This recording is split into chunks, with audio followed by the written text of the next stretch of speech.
한눈에 봐도 장엄하고 거대해 보이는 성, 널찍한 실내 공간에 마치 한 폭의 그림을 수놓은 듯한 벽화까지. 이곳이 어디냐면요, 이탈리아 남부 도시 나폴리 인근에 있는 카푸아 성입니다.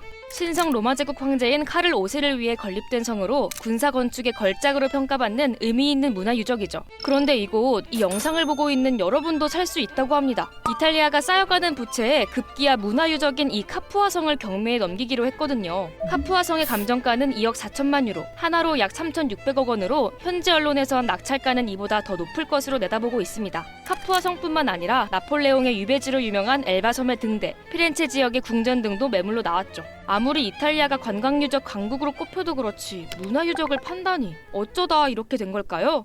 사실 이탈리아의 경제난 하루 이틀 만의 일이 아니라고 해요. 1990년대 이후 이탈리아의 경제는 점점 둔화했고, 특히 2008년 글로벌 금융위기와 2010년대 유로존 부채 위기 이후 경제에 치명타를 입었죠. 이후 다른 나라에 비해 경제 회복도 더욱 더딘 것이고요. 이탈리아는 유럽에서 가장 빠르게 고령화가 진행되는 국가 중 하나이고, 사회복지, 연금, 공공부문 임금 이런 쪽에 많은 지출을 해왔습니다. 국민복지에 기여한 부분이 있지만 동시에 정부의 재정 부담을 크게 증가시켰습니다. 빈번한 정부 교체, 그러다 보니까 정책의 연속성이 상당히 부족했고, 이러한 부분은 경제적 불확실성을 더욱 가중시켰습니다.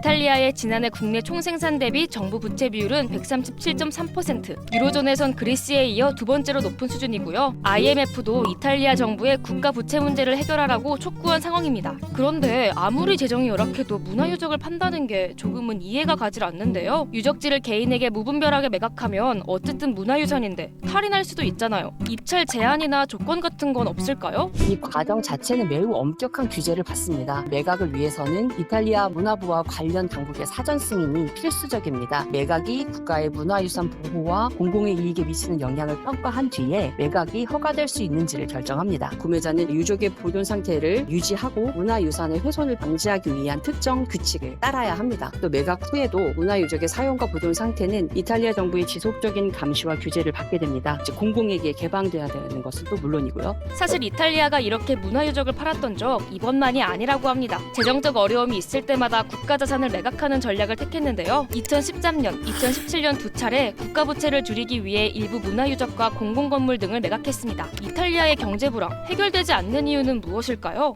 첫 번째는 구조적인 문제입니다. 수십 년간 낮은 생산성 증가율을 기록해왔습니다. 특히 제조업 분야에서 이러한 문제가 두드러졌고, 그 이유는 혁신이 부족했고 기술 도입이 지연되면서 경제 경쟁력이 상당히 약화되고 있다라는 점입니다. 이러한 가운데 이탈리아가 손 내민 나라, 바로 중국입니다. 지난달 멜로니 총리는 시진핑 주석과의 정상회담을 위해 중국을 방문했는데요. 멜로니 총리의 최근 중국 방문은 주로 경제 협력을 강화하기 위한 목적이 있었습니다. 이 방문을 통해서 양국 간 무역을 확대하고 중국의 투자를 유치해서 이탈리아의 인프라를 강화하고 또 기술을 향상시키는 계획을 가지고 있었습니다. 유럽연합 내에서 이탈리아가 중국과의 관계를 균형 있게 유지하려는 전략의 일환으로도 볼 수 있습니다. 앞으로 이탈리아의 경제, 앞서 말했듯 구조적 변화와 정치적 연속성이라는 장기간 플랜이 필요해 당장 해결되기는 어려워 보이는데요. 그럼에도 유럽의 강대국 중 하나였던 이탈리아는 다시금 황금기를 맞이할 수 있을까요?